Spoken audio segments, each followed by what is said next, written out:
எல்லாமே அவனுக்கும் பாசிட்டிவா. ஓகே. ஸோ இன்னைக்கு வந்து எனக்கு ரொம்ப தெரிஞ்ச ஒரு கப்பல், அதாவது அவங்க பேர் வேண்டாம்னு நினைக்கிறேன், சொல்லலாமா? She is Janani. So she had PCOS.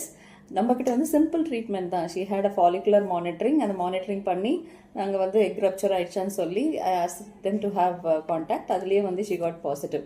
நான் அவங்களுக்கு முன்னாடியே சொன்ன PCOS இருந்தாலும் சிம்பிள் ட்ரீட்மெண்ட்லேயே கன்சீவ் ஆக முடியும் அப்படின்னு அவங்களே சொல்லுவாங்க, கேளுங்க. கங்க்ராட்ஸ் ஜனனி. Thank you ma'am. சொல்லுடா. 1 மந்த் தான் இங்கே வந்து ட்ரீட்மெண்ட் பார்த்தேன். PCOS ப்ராப்ளம் இருந்துச்சு. இன்னைக்கு எஸ்டர்டே நைட் தான் செக் பண்ணேன், பாசிட்டிவ் வந்துச்சு. ரியலி ஜான்சி மேம்க்கு தேங்க்ஸ் சொல்கிறேன். தேங்க்யூ. தேங்க்யூ. சரியா? ஸோ PCOS இருக்குன்னு யாரும் கவலைப்படாதீங்க. PCOS இருந்தாலும் சிம்பிள் ட்ரீட்மெண்ட்லேயே நீங்கள் IVF, IUI இந்த மாதிரி பெருசாக கூட போக தேவையில்லை. ஜஸ்ட் சிம்பிள் ட்ரீட்மெண்ட்லேயே you can conceive. Okay, all the best.